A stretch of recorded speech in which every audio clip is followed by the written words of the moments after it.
So, then Ma'am will come. Thank you.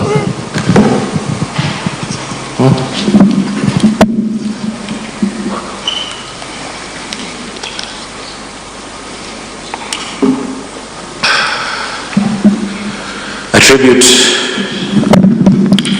to my father.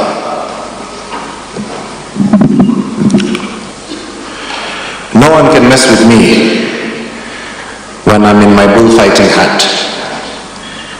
These were my father's words, spoken to me in his signature witty smile, the last full day we spent together. I just returned from Bilbao, Spain, with a gift, an authentic Spanish hat that they wear during bullfighting competitions there. Initially I hesitated to buy it because I already bought him another gift, but something told me to turn around and go and get it, and I did. When I placed the hat atop his head, in his favorite spot in the garden, he adjusted it, felt the brim, and then he immediately lit up, and he said, "I feel like a bullfighter already." Then with that familiar twinkle in his eye, he said, "No one can mess with me when I'm in my bullfighting hat." That was the Chebukati the world knew. Strong, resilient, full of conviction. You couldn't mess with him.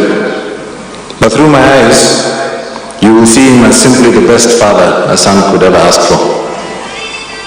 In my formative years, my father instilled in me a deep sense of responsibility. While growing up in our home in Nyali, he entrusted me with the responsibility of managing staff salary and other procurement matters. Each month, I would prepare a budget, present it to him for approval, collect the funds, disburse the funds, and ensure that every employee and casual appended their signature upon receipt. To him, it wasn't just about the arithmetic. It was about the understanding of the value of labor and the dignity of fairness. These skills would later prove invaluable in my career, and this was my dad, the nurturer. On to my high school years, and it was just the two of us in Mombasa during my examination year. The rest of the family had since moved to Nairobi, but my dad stayed behind to allow me to complete my studies. It was a special chapter, and we settled into a routine. Takeout became our staple. We had Mabakio Mondays, Terrific Tuesdays, Tika Wednesday at the golf club in Nyali, and so on. But eventually we agreed that that wasn't sustainable, and so we started to cook together. He would occasionally bring back mudfish following his hearings in South Coast, and I would experiment with every way possible to make it taste palatable. Those who know mudfish, it is one of the most horrible fish you can try and eat out there. Nevertheless, he would go and make the ugali, and in as much as the seafood wasn't always great, the conversations over those meals that we had were priceless. This was his way of guiding me. It was never forceful, but gentle, trusting, and with room for me to grow into my own choices. That was my dad, the companion. Driving was another bond that we shared. It started in Mombasa, where I often chauffeured him around, and over time I naturally became the designated driver of the family, much to the displeasure of my two older siblings. Together we traveled thousands of kilometers, Mombasa to Nairobi, Kitale, Njoro, the Great Rift Valley and beyond. He was always in the passenger seat, guiding me with his steady voice. Of course, road trips weren't without the hiccups. Whenever I hit a pothole too hard or took a turn too fast, my mother and siblings here behind me would grumble from the back seat. But he would always defend me and he'd say, "Leave him alone. If I were driving, it would be much worse." That was my dad, the unwavering supporter. My dad was also a believer in my dreams. Following high school, I joined USA Africa to pursue a degree in applied computer technology and later a job. However, one evening on the 19th hole at Royal Golf Club, and the golfers know which hole the 19th hole is, I told him that I was going to resign. He was excited at first, assuming that I had gotten a better opportunity, but that wasn't the case. He asked me sternly, how can you leave a job before you get another job? But when I told him I wanted to pursue a master's degree at Carnegie Mellon, he was at peace. Instead, he wholeheartedly supported me by immediately buying me an air ticket, preparing for my school fees, and giving me his blessing, including driving me to the airport. And this was my dad, the champion of continuous learning. While at Carnegie Mellon, he kept close tabs on me, regularly popping in during his work trips. He was proud when I was elected to serve as Vice President of the Student Guild and sworn into office on the same day that he assumed office at IABC, and coincidentally the same day that President Donald Trump assumed office in the United States. One time when my mother and he visited, I had a few friends over for dinner. He asked that we have a group dinner, and unfortunately 15 people showed up. They were all excited and eagerly eager to meet Chairman, people from varying nationalities from across the world. They just wanted to come and say hello. Later on in life, when he completed his term of office, he was gifted, he had earlier been gifted a Rwandan traditional stick called an inhoni, given to great warriors. And when he completed his term of office, he came home, took off his tie, and he reached for that stick. To me, that was symbolic and a poignant reminder that the impact of leadership transcends borders. My dad also supported me in business. When I started my business in Rwanda, we needed some money to secure some premium office space.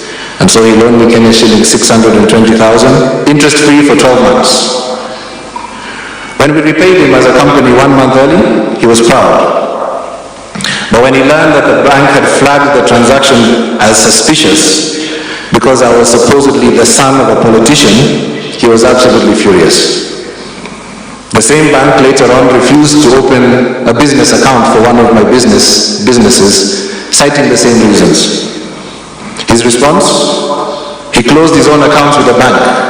Much to frantic calls of all the managers, he ignored them, hung up on them, and proceeded to close his accounts with that bank and moved his salary account elsewhere. This was my father, principled, protective, and unwilling to let his family be mistreated. You couldn't mess with him. As my life in business grew, I would regularly consult him, and he would regularly challenge me, given that, after all, he had been in private practice for over 30 years, so he knew a thing or two about business. One evening, following another sitting at the 19th hole, he insisted on escorting me home. I obliged, excited to finally get to show my dad my apartment. He entered and I gave him a customary tour. Kamwambia, ona TV mzee, iko pale, ni sawa. Iko sofa set hapa, wacha nikuonyeshe fridge, and so on. I was very excited to have him over. And then later on we sat on our balcony, and with my chest proudly out, I said, I've achieved all this because we've got a good client and they're bringing in certain amount every month. He looked at me, smiled, and with this typical quirky smile, he said, only. Hiyo ni kidogo, double it. This confused me. I was expecting a pat on the back. Well done, son. Congratulations on what you have achieved. But here he was challenging me to do more, to be more, and to achieve more. I'm proud I had the opportunity to report back to him that I successfully doubled it as he had initially wished. As time went on, my hard work was recognized and I was invited to CMU to receive an award. It's a prestigious award that only 100 alumni out of 100 have received. My parents insisted on coming with me, and indeed he said, you're coming with us, or rather we are coming with you, and you're flying in business class with us. Following that trip, the initial symptoms of his illness began to show, and subsequently the rest, as the eulogy has been read, speaks to that. But after his first surgery, his dedication never wavered. I had the privilege of staying with him in months as he recovered. In those months, we took daily walks, brainstormed on talking points, and prepared for his upcoming engagements. One of them was the EIP presentation, which he delivered with much aplomb. And again, it was just the two of us in Germany for about 3 months, just as it was in Mombasa many years back.